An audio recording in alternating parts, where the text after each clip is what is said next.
বড় ভাই তোমার যদি মনে হয় তোমার girlfriend innocent, loyal, cute, sweet, আর যদি মনে হয় যে ট্রাস্টেড, তাহলে তোমার মতন বলদ দ্বিতীয়টা নাই, ঠিক আছে?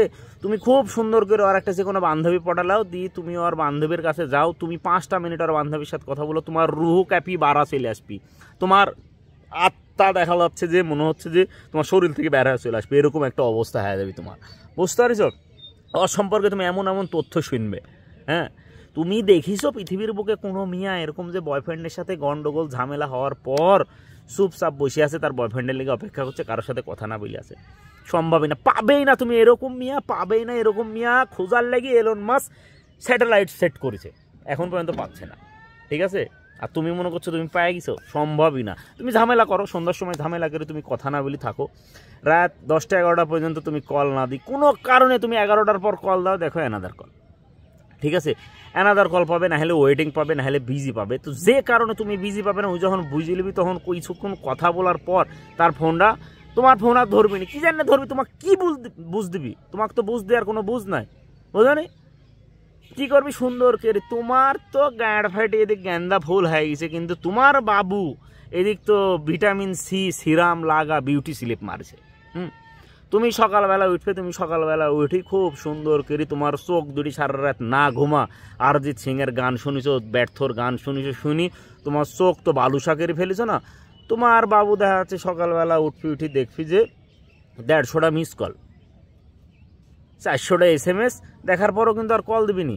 হ্যাঁ, তখন সে কি করবি? তুমি যখন আবার জায়গা দেখছো যে হচ্ছে ওই নোটিফিকেশন যখন দেখছো যে মেসেজ ডেলিভারি হয়ে গেছে, তখন তুমি কল দিবে। হ্যাঁ, তুমি কল দেওয়ার পর তুমি প্রথমে হচ্ছে তোমার মনে হবে রাগে তো তোমার শরীর, তুমি হারাম জাতি মাগি, তার মানে তুমি খেপে গেছো না?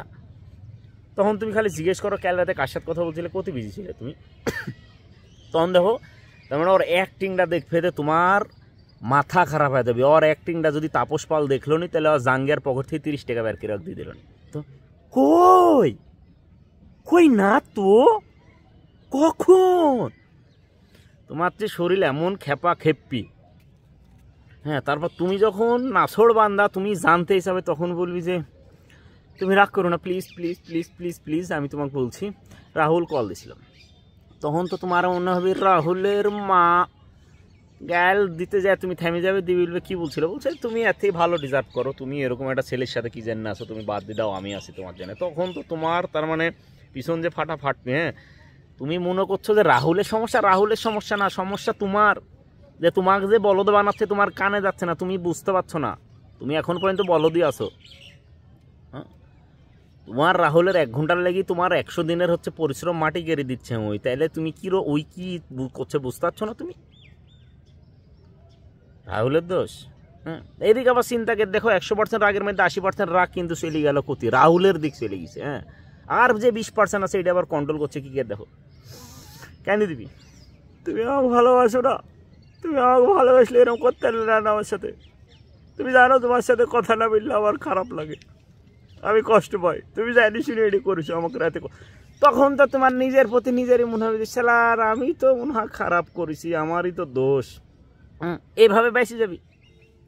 তোমাকে উই করেছে দোষ, গিল্টি ফিল তুমি করে ফেললে।